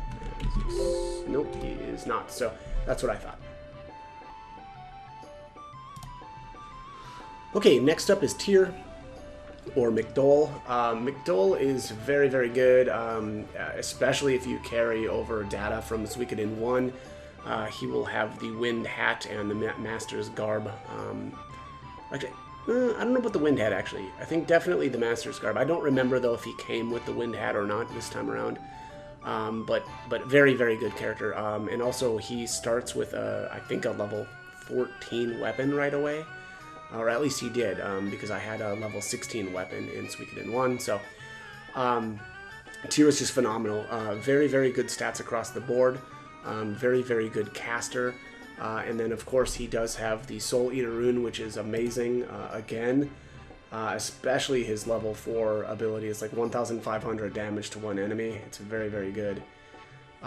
His rune affinities, though, is an A in Darkness, and which means I think that there's honestly no reason to equip any other runes on him, mostly because of that. The Soul Eater is just good enough already. And then rune slots, he gets 2 additional. I always put a Fury and a double jab rune on him. The Fury is very, very important, especially if you're going to use his Unite attack. And he does have 1 Unite attack with Ryu, the hero of the game, which does 0.75 times damage to all enemies. So very similar, actually, to the Master Pupil attack from Suikoden 1.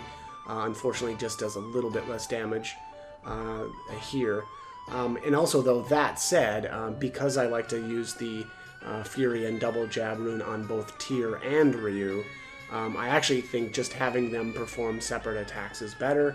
And then on top of that, the knockdown rune is very, very good. So I put knockdown runes on both Ryu and Tyr, and I think that that's just a great way to set them up. Now, Tyr becomes available 60% of the way through the game or something like that, but from that point on, I keep Tyr with me at all times. Unfortunately, unless you install the mod, you have to, there are various points in the game where everybody gets kicked out of your party, and if that happens, you have to go back to Gregminster to get him back. That is very, very annoying, and so I definitely recommend installing the mod that allows you to just recruit Tyr right from Leona, and I did that, and I gotta be honest, that was phenomenal. Just very, very convenient. Next up is Meg. I didn't really use Meg that much. Unfortunately, she's got that trick rune permanent, or I guess it's called the gadget rune in the HD remaster, but she's got that permanently equipped, and then she does have a water rune that she comes with, but I never really... Oops, I'm in the wrong screen here. Here's Meg. Wind up doll attack 1 time only, so that's probably the biggest issue that I've got with her is, any of these 1 time only runes are just not very good. But that said, Meg has an A in lightning, and so what I would actually do with Meg, actually she's got an A in wind as well as far as rune affinity. So actually what I would do with her is equip a lightning rune on her, which again she's going to do really, really good damage with, and then just kind of use her as a caster for the rest of the game. As far as, let me just see her stats again here. She's at level 48 right now. She's, honestly though, she's probably never going to do that great. Her magic stat is actually really bad now that I'm looking at it. So she's probably never going to get a whole lot of spells. I don't remember, I took her up to level 99 at one point, but just looking at her stats here at 48, that's not good at all. And she's probably, if she ever even gets a level 4 magic spell, you're only ever going to see 1 out of her. So that's kind of crummy, but I'd probably also put something like a knockdown rune on her. I mean, you could maybe do like a magic drain or something like that as well if you want to spam a few more spells, but I just don't really like Meg that much. It's a shame that she's got an A in her lightning affinity, which but then doesn't have really much of a magic stat to back it up, so that's kind of crummy. But anyways, next up is Miku. Miku, another one of the squirrels. I just don't think that the squirrels are worth using. Miku only has 1 rune slot. Probably going to want to go with like a Fury rune there. Let me just check his... oh, I'm sorry. Let me go back to Meg, though. I completely forgot to talk about her Unite attack, although technically I already did when I talked about Gadget, but Meg does have the trick attack, which again, they may have changed the name for all I know, which is Gadget does 1.0 damage to all enemies, which again is a pretty good attack, honestly, and then the lubricating oil raises the damage to 1.5 times. So again, if you're going to use Meg, you may as well use Gadget, because honestly, Gadget is probably what makes her somewhat usable. Anyways, back to this crummy squirrel. Miku has an E in lightning affinity, and then no affinity anywhere else. So as Miku is, or as the rest of the squirrels are, not worth using in my opinion. And the only good thing about the squirrels, I think, is the Unite attacks. Probably worthwhile, or if you're going to use them at all, is to throw Fury runes on them and then spam the 5 squirrel attack for the 90% chance of instant death and 3% chance of instant death against 1 enemy that's immune. to instant death, which again would be like a boss. So next up is Miklatov. I kind of already went over him when I talked about Camus, but Miklatov has a B for affinity with fire. So if you played Suikoden 1, he's a bit like Alan's counterpart. Difference being he doesn't get to start out with a rage rune like I feel like he probably should have. He has that crappy Unite rune on him instead, which I think is pretty worthless, and I would definitely take that off. As far as his, I mean, what I think makes Miklatov kind of good though is his Unite attacks. He does have the Unite with Camus and Flick, which is the fancy lad attack, which is 1.5 times damage to one enemy with a 25% chance of instant death. With the Invincible Smile, it raises the damage to 2 times and then raises the chance of instant death to 40%.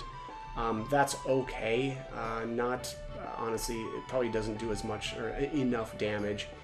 And then he does also, or has, the Unite attack with Camus, which is the Night attack, so 2.0 times damage to one enemy, and then a 30% chance of Miklatov and Camus unbalanced. It's pretty good damage, honestly. The unbalance issue, though, can be solved with balance orbs, but I don't think that that's really worth doing. I think probably what you really want to do with those two is have Flick around and use the fancy lad attack, but give these guys Fury runes. I just think that that's going to be a better setup. Okay, next up is Miku, another one of the squirrels that I don't think is worth using. Has an E in wind affinity, which also again not worth using then because that's too low. Miku does only have one rune slot. Give it a Fury rune if you're going to use them, and also use the rest of the squirrels you might as well, right? And just spam that squirrel attack over and over. Millie is amazing. I actually didn't give her enough credit. She may not look at it or look like it at level 9, but level 99, well, again, you're probably not going to get that point, but even midway through the game, she's just really good. Or she's a great offensive caster. So she gets her second rune slot at level 12, which is very, very early, and then her third rune slot unlocks at level 35. I would give her a Thunder rune or Lightning, and then a Wizard rune, and just blow stuff up from the back row. Millie has really good rune affinities.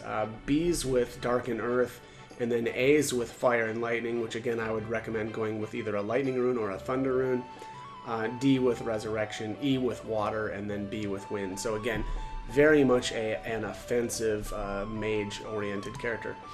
She's also part of the Pretty Girl attack, which I don't think is worth using, but 0.5 times damage to all enemies.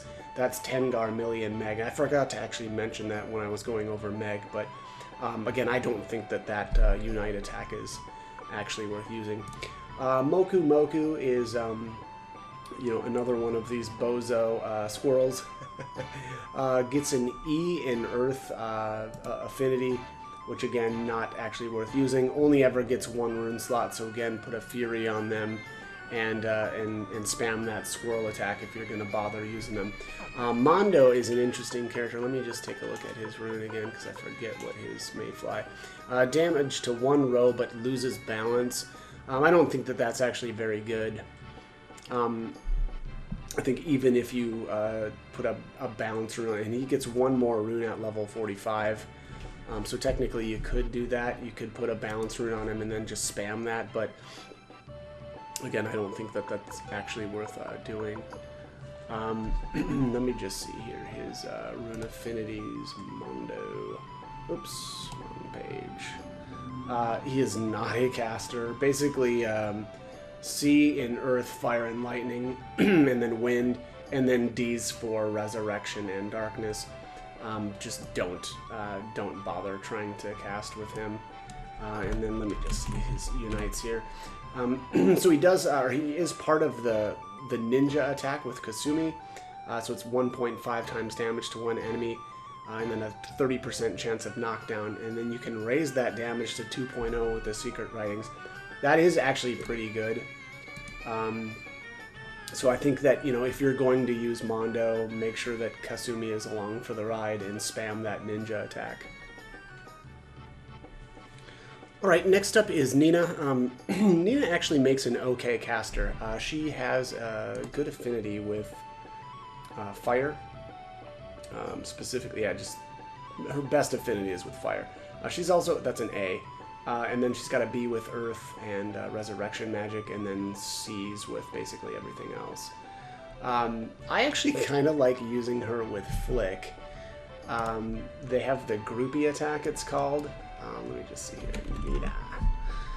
Yeah, so 2.5 times damage to one enemy. Nina becomes unbalanced, and then there's a 20% chance of Nina being toasty. So that's going to heal her health a little bit, which is, you know, doesn't really matter that much. But one of the things that I actually like to do with these two, so there's kind of different ways that you can approach it. One of them is, and again, I think if you're going to use Nina, you either need to use her as a caster or bring her along with Flick. One of the things that you can do, so you can start out with, you know, Flick has obviously got some really good level 4 or like 1 or 2 level 4 spells that he can use. And so what you can do actually is start out with groupie attack, and that will put Nina off balance, and then the next turn you can use Flick to cast a spell, right, like, you know, a level 4 lightning spell typically. And then the turn after that, use groupie attack again, and then kind of just rinse and repeat that. Otherwise, the other thing that you can do with Nina, and kind of what I like to do, is put a balance rune on her and a fury rune. She will get her second rune slot, what did I say, at 50? Yeah, 53. So unfortunately that's towards the end of the game, but that's kind of one fun thing that you can do with her, right, is just spam that groupie attack every turn with Flick. And that's great for taking out bosses. Alright, next up is going to be Olan. I actually really like Olan, specifically because she's got that angry dragon rune. Let me just take a look at that again. The problem is, it is a, whoops, wrong thing here, here we are. 2 times damage, 1 time only, but unlimited during anger. Meaning that she becomes really, really good with this thing once you actually get a Fury rune on her. I really, really like that setup for her, and I used her actually this last time I played the majority of the game. Olan does get her second rune at 33. So that's fairly early on, but she really needs that second rune slot, you know, so that you can get her basically with the Fury all the time. Before that, she's not that great. She does also kind of interestingly have Power Gloves permanently equipped, or at least one of them, and she comes with that, so she's pretty good though. She does have a Unite attack though with Hannah, but I don't think that's very good. It's 0.75 times damage to all enemies, but both of them become unbalanced, so I don't think that that's actually worth using. Last thing is her rune affinities are terrible. She is just a physical-oriented character. Basically, she's got Ds for Earth, Resurrection, and Wind. So I just don't think that it's worthwhile to put any sort of like you know, magic or casting runes on her. Just go physical and be happy. Next up is Peshmerga. I don't really like Peshmerga in this game either. Unfortunately, he only ever gets 1 rune slot. He comes with a counter rune though, which I also gotta be honest, I don't really like that much. I just never really used it, and I think that, you know, something like a double jab would be better. Yeah, I don't know, not a fan of that rune, I would say. He also does have that rage rune permanently equipped to his weapon, which I honestly don't really like either. I really favor the knockdown orb, so... and then on top of that, most of Peshmerga's equipment is permanently equipped. So the horned helmet, the knight armor, the chaos shield, the guard ring, and the iron boots that he's got are all permanently equipped. So you can't really do much with his gear other than that final accessory. So I'll be honest, I just don't use Peshmerga. I think he's a great war unit though. And you know, so once you get him, you know, stick him in a unit, and kind of that is his usefulness. Rikimaru is one of the good or better recruits that you get very, very early on in the game. He only unfortunately gets one rune slot. I think the Fury rune is probably the best on him. His rune his rune affinities are really bad. He's basically got D's across the board. Also, I should say Peshmerga does have a B in darkness, but I don't think that he's worth using as a caster either. Anyways, back to Rikimaru here. I think the thing that makes Rikimaru actually pretty good is his Unite attack with Amada, which is called the Manly attack. It's 2.0 damage to one enemy column, and then it adds a 30% chance of knockdown if you've got a Cup of Promise. Now, 2.0 damage to one enemy is already okay, but the fact that it's to an enemy column is even better. So, I'll be honest, of all of the like the two character Unite attacks, the Manly attack is one of the best. So again, I would definitely recommend putting a Fury rune on Rikimaru, and then if you are going to use him with Amada and have those two destroy columns of enemies. Rina is a really good character. She is a caster in one of very few characters that can get 3 rune slots. She starts out with a fire rune. Excuse me.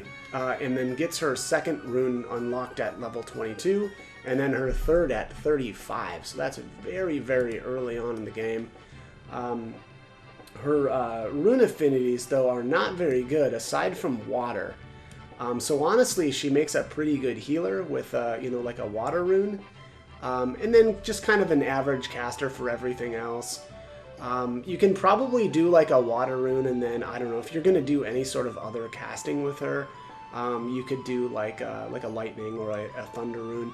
Otherwise, you could maybe go full on melee or physical damage and do like Fury Killer and double jab. That would work as well. I don't know. I don't think I've ever set her up for just doing like physical damage though. So I gotta be honest. I don't really know how well she does with that sort of setup, but you can see here, though, too, at level 37, she's already got one level 4 spell that she can use. So, probably, like I said, either, set her up with a water rune so that she can help out with healing, although, honestly, if you've got Ryu around, Ryu does most of the healing just fine, so she'd kind of be extra in that way, but, again, maybe some sort of like a lightning or a thunder rune would actually make her, kind of usable as well. As far as Unites go, I don't think, unfortunately, even though she's part of a couple of Unite attacks, I don't think that they're good. She's part of the Beauty attack, which again is any of the 3, Rina, Karen, Lorelei, or Kasumi, which again I don't think is very good. 0.25 times damage to all enemies. It's just not enough damage to merit, using. And then she's also got she's part of the True Beauty, which is all 4 of those characters. Again, Rina, Karen, Lorelei, Kasumi. But again, same issue. The damage is just not good enough. But then she also is part of the Circus attack, which says 2.0 or 2 times damage to one enemy. But Bolgan becomes unbalanced. That one actually is very useful early on in the game, and specifically for the Mist monster, whatever that boss is called. In whichever, it's like something pass, some pass.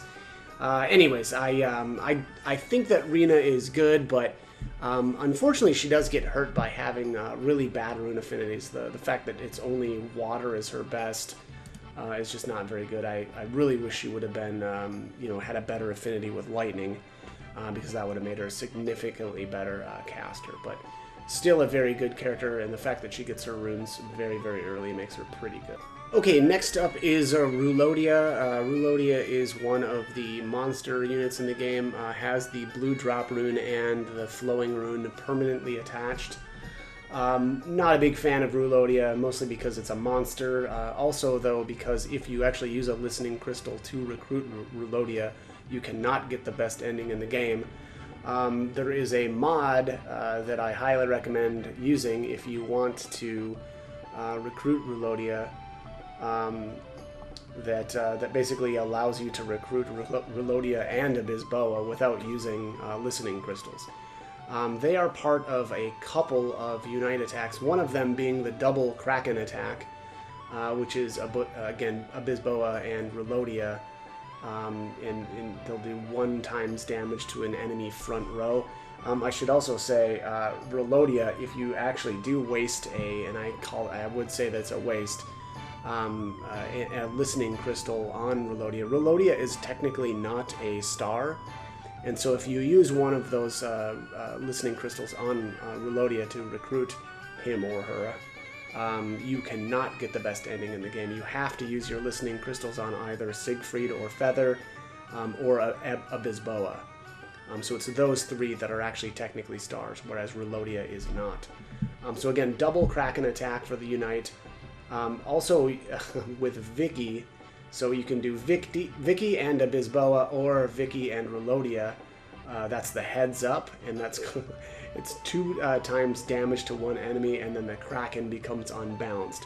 Unfortunately, there's no way around that because Relodia can't be equipped with a balance rune, so I don't think that that's very good. But the other Unites are with Bado. So that would be the Beastmaster attack. So it's Bado and then Siegfried and Feather, or Bado and Abysboa and Relodia. And basically it's 1.5 times damage to 1 enemy, and then the monster allies are Berserk. Or if you've got the Millet Dumplings, it makes all allies Berserk, which I guess then would be, also Ryu. But again, I don't think that the monsters are worth using. I think that their Unites aren't strong enough. And then the fact that they take up 2 slots in your party makes them not very good. Next up is Sasuke. I never really use Sasuke that much. I think that part of the reason is he only has 1 rune slot, which is just not enough for like a more melee-oriented character. And he does have that killer rune equipped. As far as rune affinities, pretty bad across the board as well. D's in Dark and Resurrection, and then C's in Earth, Fire, Lightning, and Wind, and no affinity whatsoever with Water.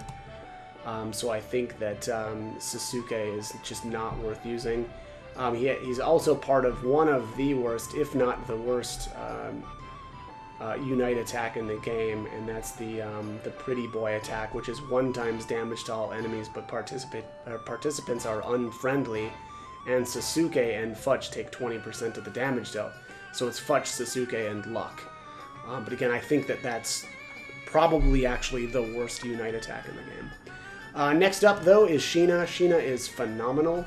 Sheena is, again, one of very few characters that can get 3 rune slots, which I would highly recommend then going Killer, Fury, and Double Jab, and just going full-on physical damage with Sheena.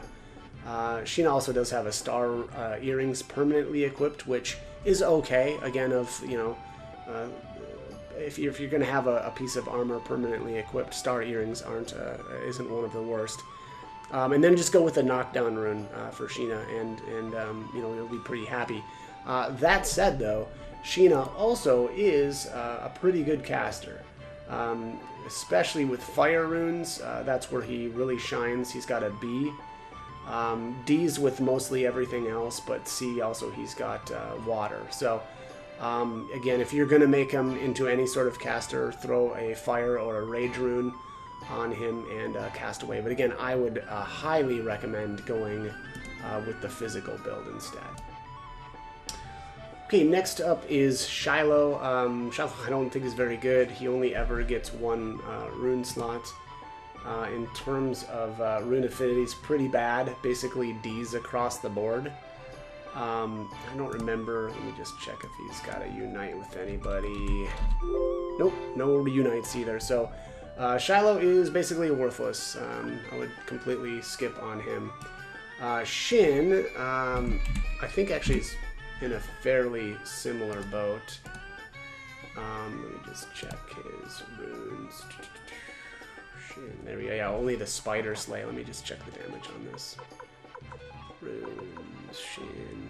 3 times damage, 1 time only. So, I mean, great, right? But only 1 time? Not great.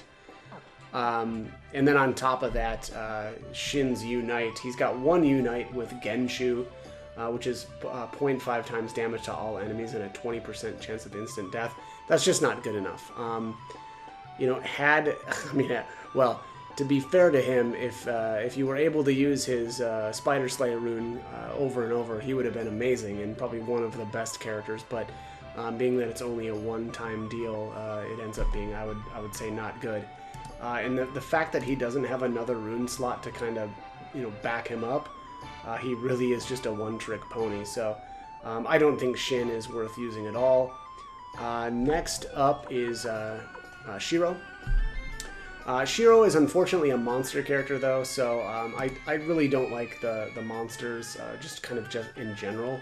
I guess at the very least though, he does have kind of one thing going for him, and that's that he's not a large monster, right? So he's only going to take up one slot in your party at least. But in terms of rune affinity, he does have a sea and lightning and wind. I don't think that that's, you know, worth putting a rune on him though.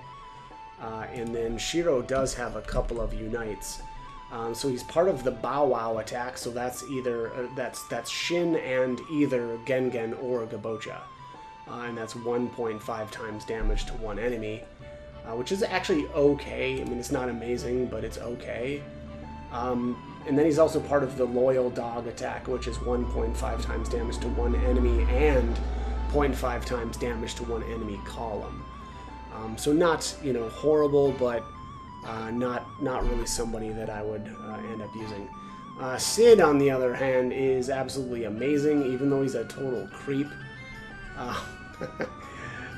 He starts out with the Waking rune, which I don't think is very good. You'll want to take that off of him and replace that with like a Fury rune.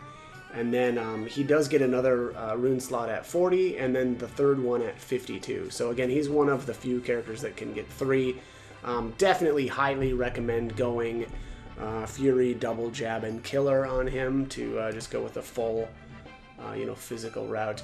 That said, though, he does have a B in affinity for darkness and resurrection, which is maybe a little bit of a weird combo, but I would, again, just completely recommend going with a physical build for Sid.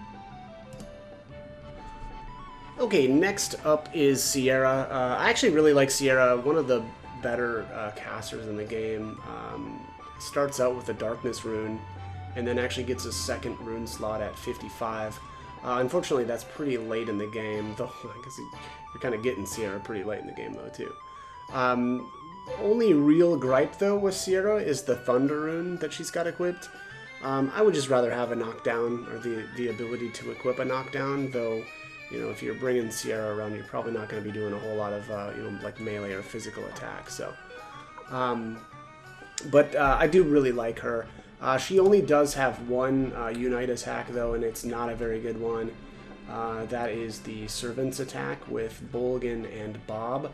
It does 4 times damage to one enemy, but Bob and Bolgan lose 50% of their max HP, whereas Sierra restores it, or restores her own HP. So it's a good way to I guess, heal Sierra, but I just don't like that Bob and Bolgan lose their HP, and I like 4 times damage is gigantic though. Like that's a lot of damage, but I just wish that you know, she wouldn't, that they wouldn't lose a bunch of health in the process. But anyways, I do think that she's really, really good in terms of her rune affinities. Actually, her rune affinities are very, very good. So she's got an A in darkness, C in earth and fire, and A in lightning as well, though, and then a B in wind.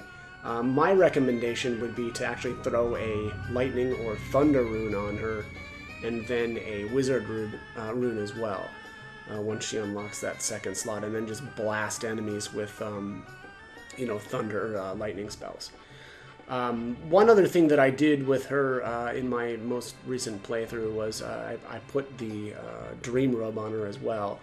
The problem with, probably actually Sierra's greatest problem is that she's a short-range character. So if you're just using auto battle and stuff, if you've got her in the back row, she's not going to do anything. Whereas if you've got her in the front row, she's going to be more vulnerable to enemy attacks. There's a couple of ways to deal with that, though. One good way is the Dream Robe, and then the other is like just equipping her with a blue ribbon, and that will prevent her from being targeted by single target attacks, which is again very, very good. Siegfried is actually next. Siegfried gets 3 runes. Unfortunately, though, he does end up being stuck with that White Saint rune, which I don't love. But the second slot opens at 38, and then his third slot opens up at 70. So unfortunately, though, also that's a lot of grinding to get to 70. On top of the fact that he's a monster eating up 2 spots in your group. I don't like any of the monsters, especially none of the monsters that use 2 slots. So the large monsters. So I don't ever use Siegfried, but he may be an okay caster. Let me just check his affinities aren't the worst. He does have a B in Lightning and Resurrection, so that's definitely an option for you. And then he does have a bunch of Unites though as well. So he's got the double monster attack. That's Siegfried and Feather. That's 3 times damage to one enemy. Siegfried and Feather become unbalanced. One way around that is if you've got them both equipped with balance runes, then you could just spam that every turn. I don't know if that's a very good setup, but it's a possibility. And then he's also part of the Beastmaster attack. That's you have to have Bedeau and then Siegfried and Feather along for the ride for that. It says 1.5 times damage to one enemy, and then monster allies are berserk.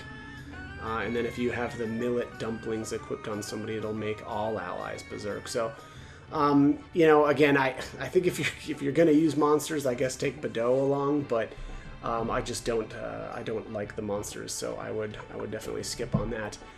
Simone is up next. Let me just see here. Simone. Only gonna get 1 rune slot. That is terrible. His rune affinities are terrible as well. Basically, D's across the board. No affinity whatsoever with water, and then an E with wind. Simone does get a Unite attack with Vincent, which is the Narcissus attack. It says 0.5 times damage to all enemies, and then adds a 30% chance to silence. That's just not very good. I should say with the Rose Bouquet, though, you have to have in order to add that silence chance.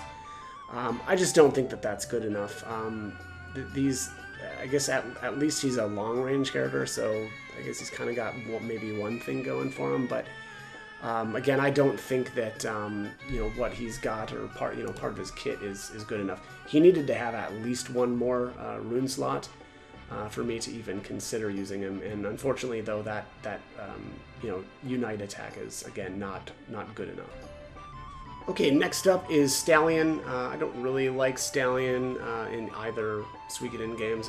To be fair, I liked him a little bit better when I played a billion years ago, like when I was a kid, because you could zoom around pretty quick. But in terms of combat effectiveness, I just don't think Stallion is bringing much of anything to the table. He does get 1 more rune at, let me just see here, Stallion, 25. So that's pretty early on. And then as far as his rune affinities go, he actually does have a B in Lightning and an A in Wind. So he actually has that going for him. I very much favor the Lightning rune, so that's something. And then in terms of Unite attacks, he only has the bow attack, so that's either Stallion and Kinnison or Stallion and Ada, and that's 0.5 times damage to all enemies. I don't think that's not enough damage for a 2-person Unite. At the very least, it does hit all enemies, but I don't think that it's good enough. Stallion probably is best as a caster, though he just doesn't have a very good magic stat at certainly here at level 48. I can't imagine it gets much better at the end of the game. You're probably going to hit somewhere around 60, so he's going to have like 12 more levels to work with. I don't even know that he's going to get to a level 4 spell, so Again, I don't really think that Stallion's very good. Tai-Ho is also kind of in the same boat. He only ever gets 1 rune. That is not good enough for really anybody. Tai-Ho also has really bad rune affinities. He's got D's across the board, so nothing better than a D. And then on top of that, he doesn't have any unites with anybody in this one, so Tai-Ho really needed some love, and he just never got it in this. Tengar is actually pretty good. Tengar, let me just see here. So she only ever gets 2 rune slots, though, so that I don't love that, but she's a caster, and so in my opinion, she kind of only needs 2. So she starts out with an Earth rune, and then she gets another slot at 32, which is pretty early on. As far as her rune affinities, she's got pretty good affinities with Earth and Fire, which are B's, and then actually B for Resurrection and Wind, and then she's got C's for everything else. That's, I think, the one thing that holds her back, is just her affinities. I really wish that she would have had a better affinity with Lightning, but that's, again, because I like the Lightning spells so much. But she only ends up with a C there, so that's a bit of a problem. Tengar does have a couple of unites, though. One of those being with Hicks, 2 times damage to 1 enemy, and then Hicks takes damage. That's actually pretty good. You know, I don't really like the fact that Hicks takes some damage, but it's not that much, and so you know, spamming the warrior attack is definitely something that you can do as long as Hicks is along with you, and especially after, you know, if you've used up all of Tengar's magic attacks or magic spells. So that's definitely worthwhile. And then she's also part of the Pretty Girl attack, which is Tengar, Millie, and Meg. I don't think that one's good, though. I don't think that's worth using. 0.5 times damage to all enemies. That's just not enough damage for a 3-person unite. And then Tomo here is, let me just see. Tomo actually does get 2 rune slots, so that's pretty good. She starts with a unicorn, which I don't really like. I would take that off of her pretty much right away. And then she gets another one at level 45. Her rune affinities are okay. She actually has an A in Earth, a B in Fire, Resurrection, and Wind, and then C's for everything else. I probably honestly would just use her as a melee character. Probably do like a Fury rune and then a double jab. And specifically, the Fury would be okay because she gets the Unite attack with her father Sai, which is 1 times damage to an enemy front row. So that's actually pretty good. And again, if you've got a rune, a Fury rune on her, that's actually going to increase the damage of that Unite attack as well. Alright, next is Sai. I would recommend basically setting up Sai the exact same way as his daughter Tomo. They both start with the Unicorn rune equipped, and then actually Sai gets his 2nd rune at 20, which is actually very, very early. Sai has pretty bad rune affinities, though. He does have a B with Resurrection and Wind, and then C with basically everything else, but 0 affinity with Water. That said, though, again, I would actually just give Sai a Fury rune and then probably like a double jab. And then if you've got Tomo in your party as well, you can spam that like the daddy-daughter attack or whatever it is. But yeah, I think Sai is basically it's just Tomo. Our same recommendations there. Tuta is, I think Tuta is an okay character very, very early on in the game. Specifically before Ryu gets his rune. Tuta makes an okay healer because of the medicine rune that he's got equipped permanently. But other than that, I don't really like Tuta that much. He also does get another rune slot at 35. As far as rune affinity, it's basically D's across the board except for water. So you could technically give Tuta a water rune and again, kind of just stick to like a healing roll. But I just think that Ryu basically can do all of the healing once he gets his rune. So at that point, I think Tuta is just not very good.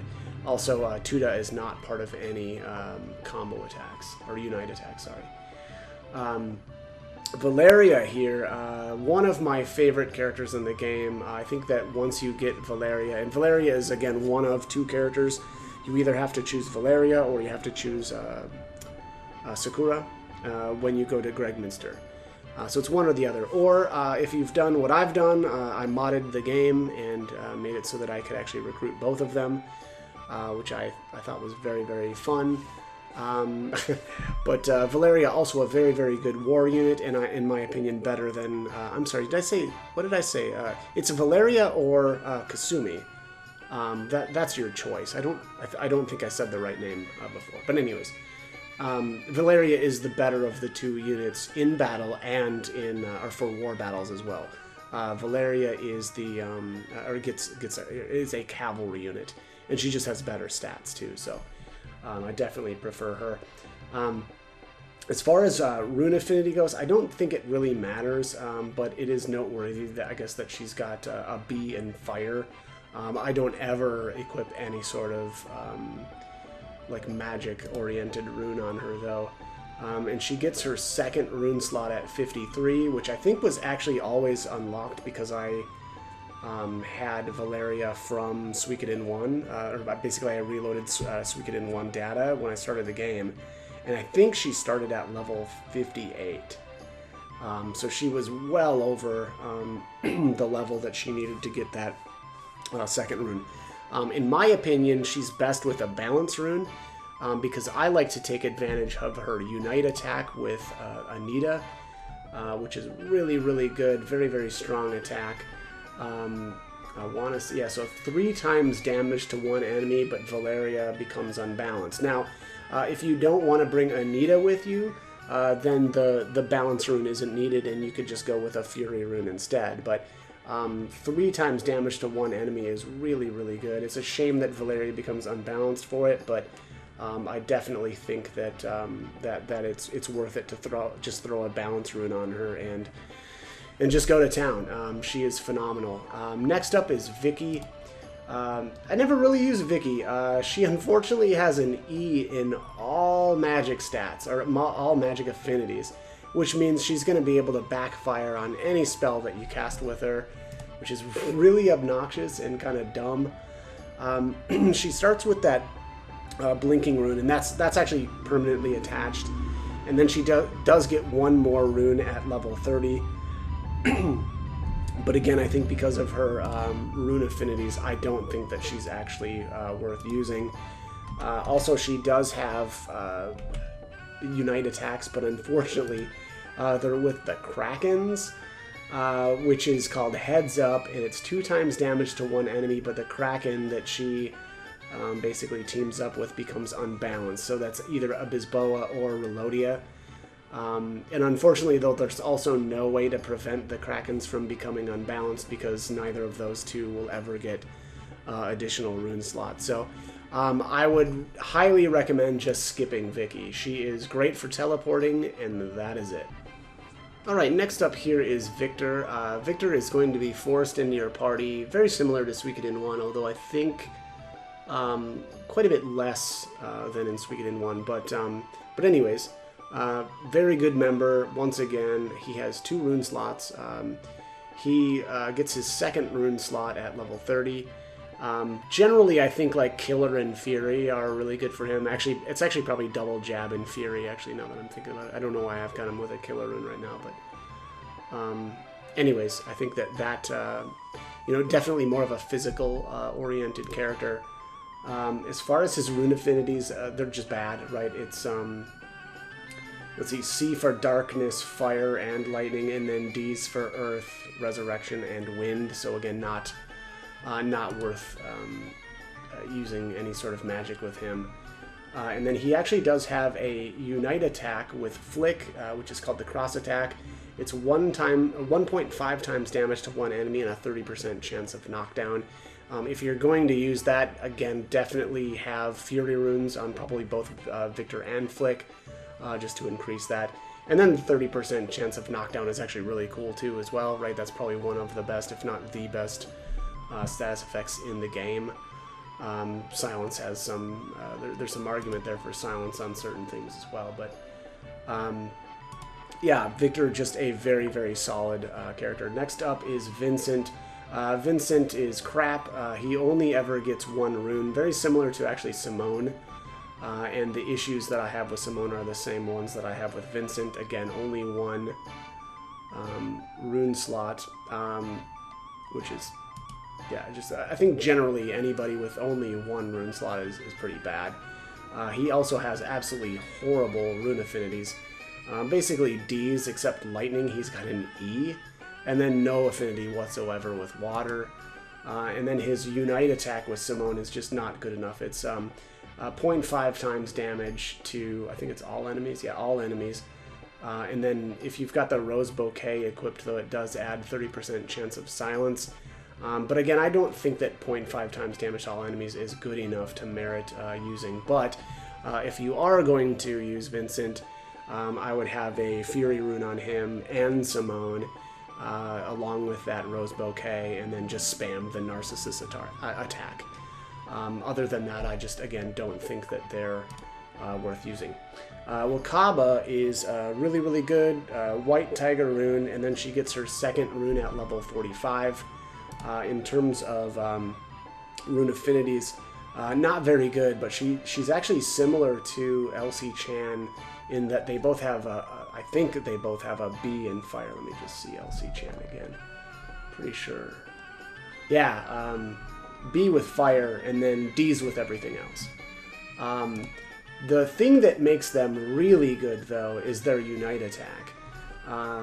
You know, the twin fighter attack. So 3.0 damage to one enemy, but they must be berserk to use, which again I think is anger, which, you know, you just get from the Fury Rune. So again, basically you set them up the exact same, give them both Fury Runes, and then just spam that twin fighter attack, and you'll be, I think, pretty happy with that. Next up is Yoshino. I'm sorry, she gets 2 runes. She'll have one open automatically when you get her, and then she'll unlock her other rune slot at level 35, which is actually pretty good. She's a medium range character, which also pretty good. Has really, really good rune affinities, kind of across the board. Surprising. Some of the best, actually, rune affinities of anybody in the game. B's on everything except water, and her water is an A. Honestly, if you're going to do anything with her, you could probably make her into a full-blown caster, stick a lightning or a thunder rune on her, as well as a wizard rune, and then just kind of try to blow things up. I don't know how many spell slots she's going to get, or like how many level 4 spells she'll be able to use, though. Here at level 27, she's got a magic stat of 70. Probably by, 60 or something. I would imagine she's probably got at least one level 4 spell slot. I did actually level everybody to 99 on one of my other files, but I don't remember what she looked like at, the higher levels. And then she does actually have a unite attack with Freed as well. Let me just see if I can find that again. Yeah. 2 times damage to one enemy, and then Yoshino becomes unbalanced. So I suppose one of the other things that you could do is basically put a Fury Rune on both Freed and Yoshino, and then put another Balance Rune on Yoshino, and just spam the husband and wife attack, and that would probably be an okay way to use them as well. Okay, next up here is Zamza. I don't think Zamza is very good, although he is one of the earliest characters that you can recruit. Has a fire affinity of an A, though, so that's kind of good. Problem, though, is that he's got the fire dragon rune permanently equipped, and that says 2 times damage but half damage to self. It's just not good, right? Having to kind of deal with somebody who is constantly damaging themselves and doing, I would argue, pretty mediocre damage is just not worth it. A Fury Rune would be okay on him, but I think the dealing damage to himself just makes it really, really bad. I don't remember if you can use a Fire Sealing Rune, though, to prevent that. But the problem with that, then, is okay, so now that's both of your rune slots eaten up, just so that you could avoid that damage. Again, not a big fan of Zamza. I think he's just, maybe early on in the game he's okay, but he just gets outclassed by so many characters in this game that I don't think that he's really worth using.